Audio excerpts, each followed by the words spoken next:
Good afternoon, everyone, and welcome to Beyond the Headlines. Today, we take a closer look at the stories shaping our communities and our future, going past the surface into the context, the impact, and the conversations that matter. I'm DJ Moises. By the way, we'll also take this time to congratulate Miss Philippines for winning third runner-up in the Miss Universe competition held in Thailand earlier today. And I think for all our viewers, this is the perfect time to get a haircut. And hopefully that also includes me. On serious note, today on Beyond the Headlines, we get the latest details on President Ferdinand Marcos Jr.'s visit to Cebu. Joining us is reporter Earl Padronia, who will walk us through the president's schedule, key engagements, and the highlights of his activities. We will also tackle pressing local issues, starting with the ongoing transport shortage. LTFRB Regional Director Eduardo Montealto Jr. will share the challenges the sector is facing and the measures being taken to address commuters' concern. And for our water services update, MCWD spokesperson Minerva Gerodias will provide the latest on water restoration efforts following Typhoon Tino, including areas already serviced and ongoing recovery initiatives. So, good afternoon, Earl. Are you there? Yes, DJ live ta diri sa may barangay Suban ko, ilabi na diri sa may boundary sa Cebu City o sa Mandawi City, dool sa may Mahiga Creek or Suban ko River. So atong gi-cover diri karon DJ ang umaabot nga pagbisita niya ni President Ferdinand Marcos Jr. dinhi ang panguluhan ang pagsugod na sa uplan kontra baha sa Metro Cebu, DJ no. So kaning uplan kontra baha nga ipahigayon niya ni President Marcos kay tumong og tinguha nga pagasugdan ang mga tearing operation labi na sa mga blockages sa mga nakapara sa nakadiyang mga drainage system nga gigamit diri sa atong diri sa Metro Cebu no. So ilang pagabuhaton kay mogamit sila og mga vacuum sewer jet cleaner, mag-deploy usab sila og mga personnel aron nga manguha, mag-remove sa mga wakes o debris sa atong mga nakadiyang waterways labi na diri sa may Mahiga Creek. So kaning uplan kontra baha usab DJ dili lang usab sa Mahiga Creek o diri sa may Subandako River, ipahigayon usab kini karon simultaneously sa Guadalupe River dito sa may Barangay Pasig sa Cebu City, sa Butuanon River usab dito boundary sa may Barangay Umapad, Mandawi o sa Cebu City unya sa Kinulumsan River usab DJ sa may Barangay Mabaling, Takbayan sa Subo. So ang kaning uplan kontra baha Metro Cebu tingwa usab nga magpahigayon og regular dredging o cleaning sa mga waterways para ma-restore ang flow sa water, labi na pag-deploy niya og mga personnel na mamunit sa mga waste and debris, mga basura.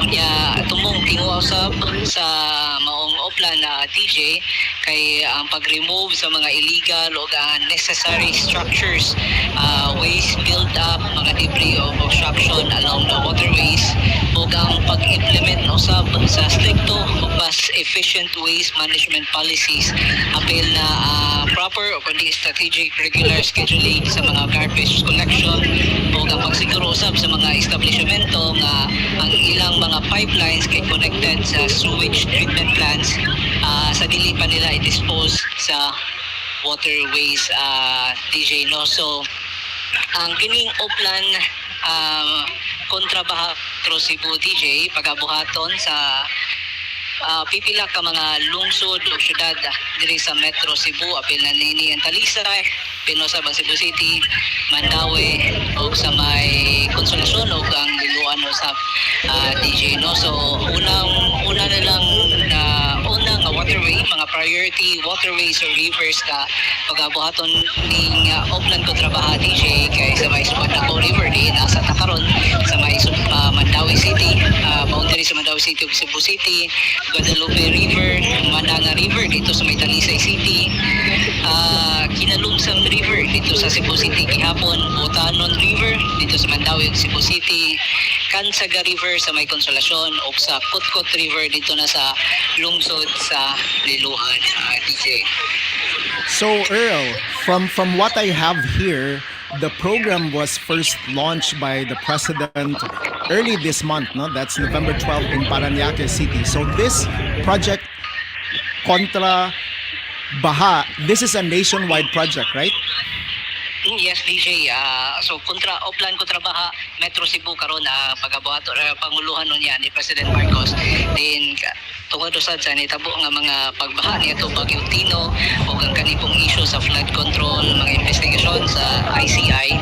Usa ni sa mga tinguha karon sa atong administrasyon nga mahinihinay o hawan ang atong mga waterways aron na sa maka-alibyo sa mga persistent flooding sa diri na sa Metro Cebu DJ no nga matagtuig na lang di maudlan og baha ang Metro Cebu DJ.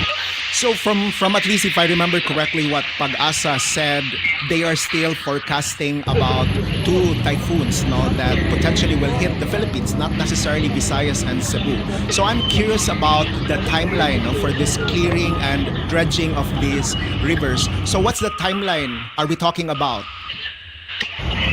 Yes, DJ, sa pagkakaroon mo po na itong ikuha ng informasyon, no? Kano sa ni mahuman nga ni proyekto, apan sa itong latest report nga nakuha, mga pila ni siya kapuan, pagabuhaton sa itong national government. Inabagan na sad sa mga LGUs, pila ni Cebu City, Mandawi, ang Lapu-Lapu, ang Talisay, ang Konsolasyon, ang Liluan. Apil lang sa mga private sector, DJ, no? Ang Cebu City, Cebu Chamber of Commerce o ang Cebu Contractors Association nga moabag aning programa, DJ. So you mentioned actually, Earl, about clearing the rivers, no, and you mentioned a bit about illegal settlers, no, on these spaces along the river. So how deep and how wide do they intend to clear this? So pagkakaroon DJ, ang ipahingayon flood control measures nila diri sa may Mahiga River kay ang pag-dredging unya o ang pag-desilting. So ilang palawmon ang maong waterway aron sa panahon sa ulan maka-accommodate siya large volume of water. So mao po na ato sang susiho niya sa ubang baheng pang mga uban pang mga waterways kung unsa pa nilang mga plano apan sa ato nakuha kay information pagabuhaton gid nila dredging o clearing operation ani mga debris o mga unnecessary structure sa kaning mga priority waterways, DJ. Is there already a word that they released specifically for houses on flood plains, no? Because I've heard from informal news sources, no, that some of these spaces that are flood prone or intend to be a passage, no, or a waterway will be a no-build zone. Is there an update around this area?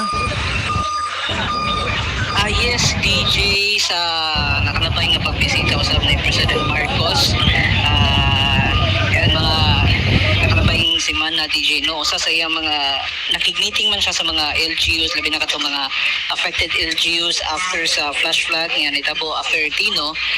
Usa sa mga naisgutan ang kaning no build zone sa mga flood prone area or ay kanang clearing operation sa mga no build zones, DJ. So usa sa ang anunsyo ni President kay walay mahitabo nga demolition or clearing operation kung wala pa makakita ang LGU o National Housing Authority, NHA o mga kanang relocation sites sa kanyang mga maapektuhan ng mga pamilya, mga balay, aning no-build zones, DJ.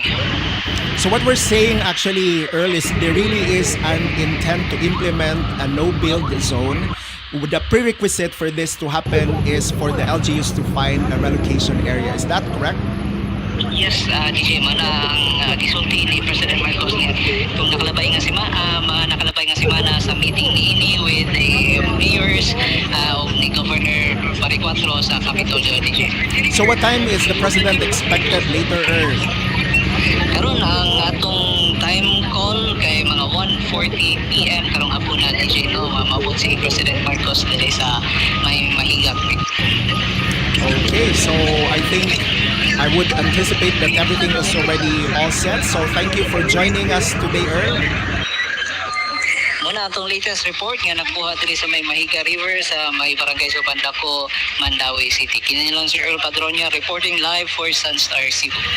So thank you, Earl Padronia. So as he mentioned earlier, Oplan Kontra Baha is a nationwide effort that's launched by the President on November 12, 2025 in Parañaque City. So aside from Cebu and Metro Manila, the program will also be rolled out in Bacolod, Rojas City, Bulacan, Pampanga, Cavite, Laguna, Pangasinan, Cotabato, Davao, Cagayan de Oro, and other flood-prone areas. So the campaign focuses on clearing rivers, drainage system, and other flood-prone infrastructure, particularly in urban areas. So the initial phase of the program is set to run from November 2025, that's this month, to middle of next year. So that's July of 2026. So that's the update for the upcoming visit of the President, Bongbong Marcos Jr. to Cebu as part of the Oplan Kontra Baha launch for Metro Cebu. So do we now have the update specific to MCWD? Okay, so we don't have an update just yet on MCWD. So for now, I think if there's any good news about this development, it's because we've been already hearing some follow-through also of the conversations that we had since Typhoon Tino. Because if the viewers would remember, a lot of those conversations had something to do with clearing of our rivers.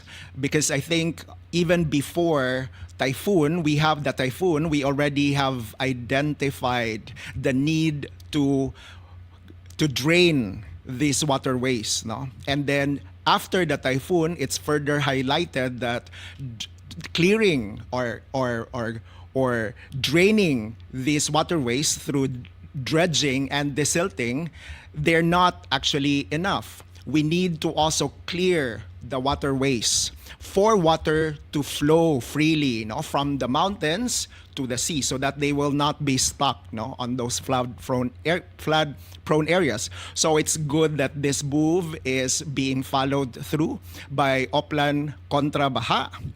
And I'm also optimistic that there's a hint also here of political will in terms of the implementation of the no-build zone. So as what Earl actually mentioned, what's just crucial about this is for the LGU to be able to find the area for these houses or homes that will be affected, for them to be able to also move. So if my interpretation is correct as far as this development is concerned, the ball is now in the hands of the LGU, because as soon as they find an area for these families who will be displaced, then they can also proceed in terms of clearing of the rivers, no? Because this is actually crucial.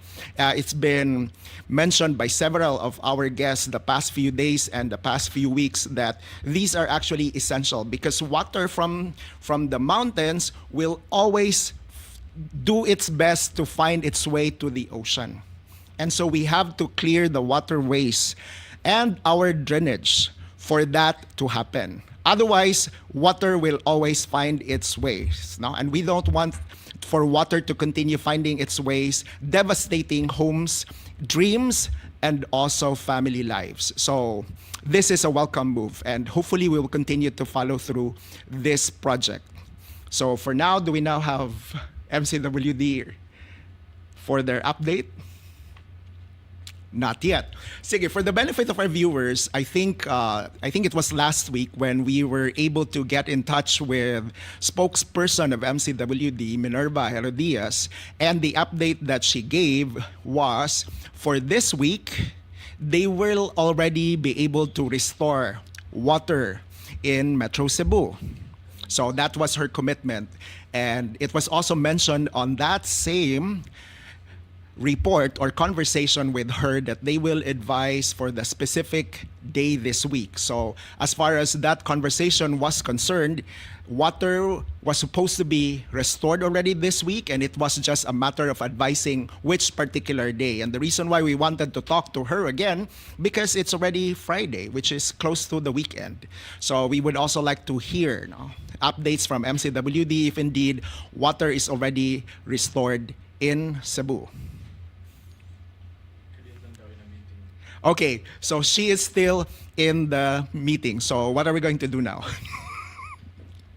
Sige. I think I'll just have to update also about the other conversations that we had specifically for the flood. No? So this week has been insightful conversation because we were able to hear perspectives on the environmental side of flood control. So we've been hearing experts talking about how the watersheds can be restored. Because the problem on the flood that was brought by Tino is more than just drainage. We also have to do some restoration on our forest covers. So that's one piece.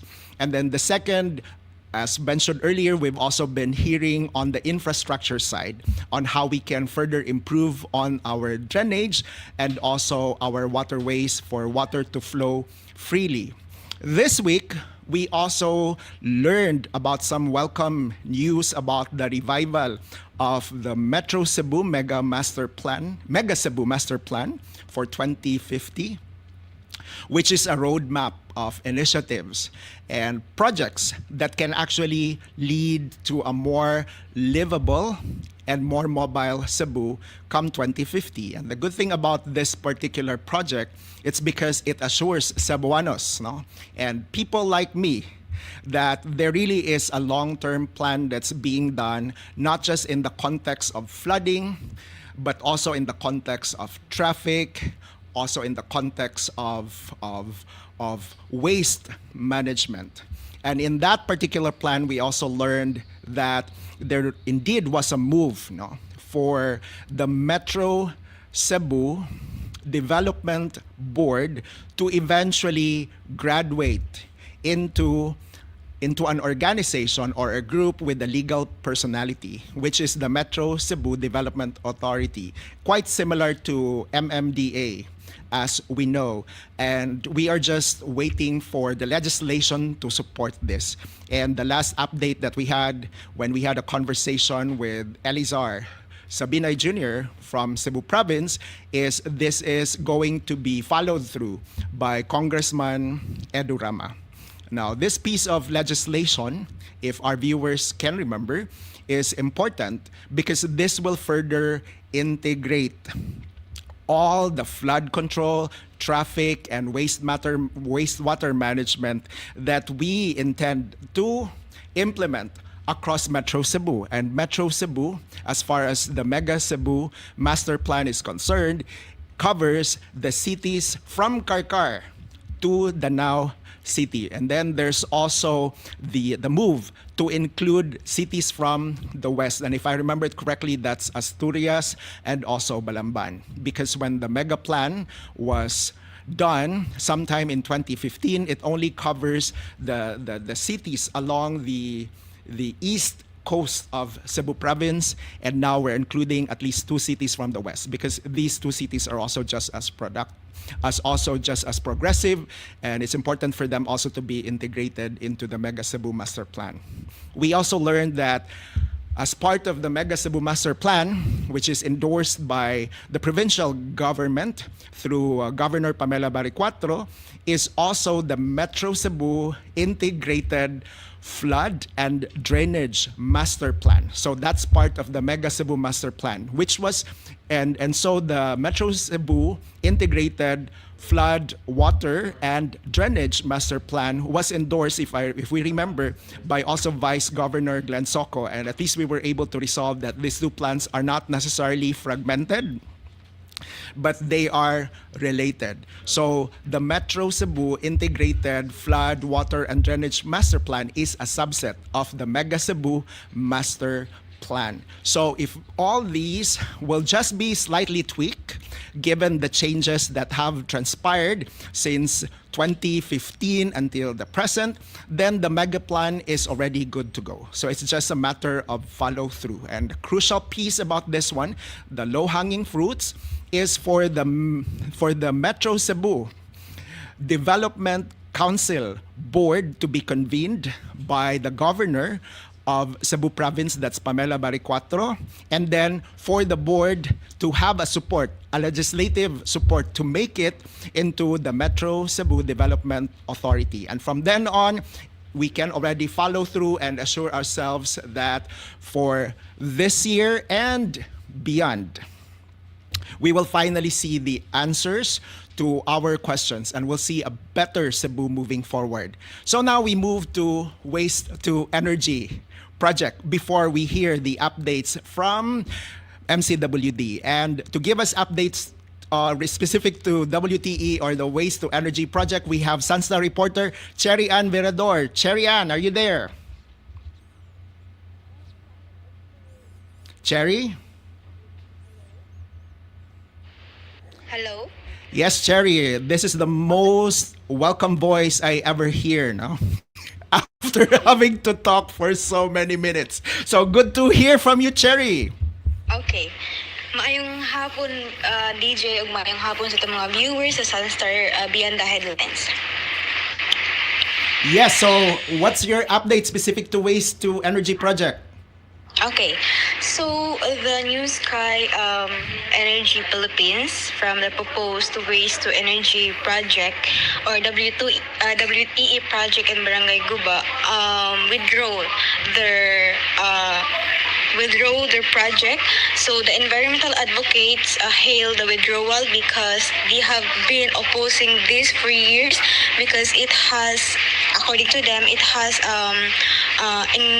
it can have a health issues or environmental concern.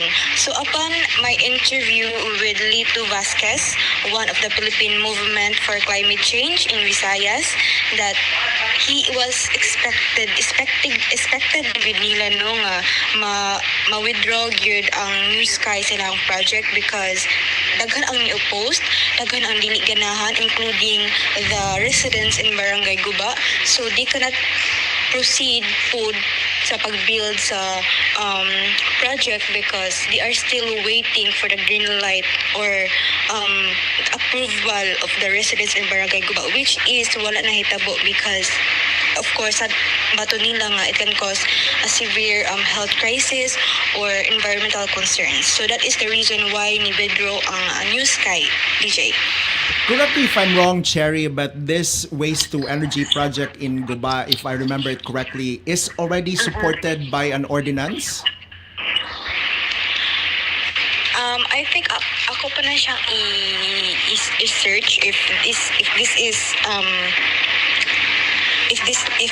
there is already an ordinance on this, but I can assure you that this project has been part of 5 billion joint venture that was signed in a previous admin, which was on 2022.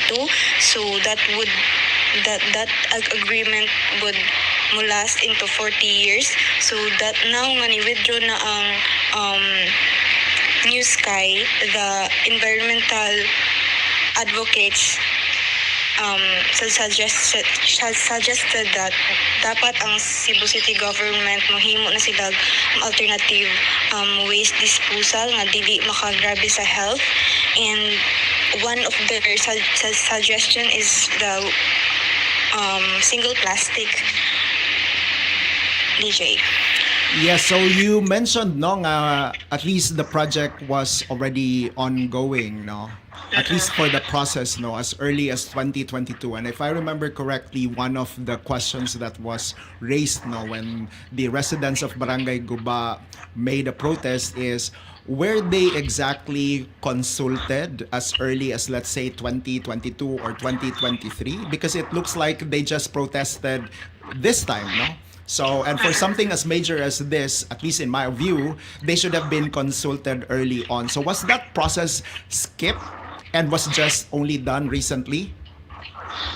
According to the residents that I interviewed last in my previous interview, they said that um the public only, I mean the residents of Barangay Guba only knew that the WTE will conduct it in their barangays, and nakaiba lang sila this year lang during their public meetings together with the city officials and the WTE. I mean the New Sky personnels. So now that this is like a closure to this effort, what are the thoughts, Mansad, of the Cebu City government on how to manage, no, this abrupt end to this project that already supposedly has been ongoing as early as 2022? So how can they officially close this one then? Okay, so according to the privilege speech of Cebu City Councilor Joel Garganera, who chaired the Committee on Environment, he's also the one who pursued this WTE, and he described the New Sky withdrawal as the end of one chapter in the city's waste management efforts, but warned that the serious challenge remain. So he highlighted that Cebu City produces around 600 tons of garbage daily, yet the city continues to operate without a functional long-term disposal. So he urged the mayor, the city government to make another alternative way to dispose this long-term problem. So in Ayawan landfill, he mentioned that it was being closed and rehabilitated by the Supreme Court in 2017, so has yet to undergo safe closure due to the land disputes and third-party contractor issues. So with this, he said that leaving the city vulnerable to a looming looming health crisis. So he also described the withdrawal of the New Sky is the one that got away. So with that, DJ, he hopes that someday the city government will have collateral or alternative ways on how to dispose the garbages that collected every day. So he hopes that makapangita sila og paagi on how to deal with the garbages nga dili maka-affect sa health at dili maka-affect sa mga residences. So thank you for your update, Cherry. Thank you, DJ, and thank you sa mga viewers sa Serbia and the headlines. So I think I like the term that was used by the Cebu local government unit when they say that this project is the one that got away. And definitely no, because while closure has been achieved, but the issue about waste management is still open. And what makes this urgent, it's because this alternative, which was ongoing since 2022, and at least if I remember, and what I gathered from the reports that I've heard about this one, well, the project was ongoing as early as 2022, but the consultation for the residents of Guba only happened early this year. So in my view, that's also a gap, because how can a project as important as this one skip the part on the consultation of the very community that's going to be impacted by a project as important as this one? And it's just unfortunate that, at least from the data that I gathered, that the residents and they should rightfully so be consulted. The process was only done early this year, and when they made their protest, then the environmental body considered their protest as valid because it will have an impact on their health, and so the project is now about to be officially closed, which is good because it saved the residents from needless health crisis, but still bad because we are still generating 600 tons every day. And so we just really have to find a suitable solution to waste management the soonest time possible. So do we have now the... Okay, both of them. Okay, so supposedly for today, we promised that we'll give you an update on the water restoration of Metro Cebu through MCWD spokesperson Minerva Gerodias, but unfortunately, she is still on an important meeting. And also earlier, we committed that we're going to speak about the transportation shortage, which should have been also, the update should have been given by Regional Director Eduardo Montealto Jr. of LTFRB. But those two, unfortunately, they are going through important meetings, and so we will have to give updates on these two important concerns or issues in the coming days next week. It's already a Friday, so we're going to have a break for the next 2 days, and that wraps up this edition on Beyond the Headlines. We hope today's conversation helps shed light on the bigger picture behind the story. And we'd like to thank our guests, Earl Padronia and Jerry Veredor, for helping us connect the dots in ways that matter. Thank you for being with us today. And once again, congratulations to Miss Philippines Atisa Manano for winning third runner-up in the Miss Universe competition. And just in case you wish to have your haircuts today, this is the perfect time. I'm DJ Moises. Thank you and good afternoon.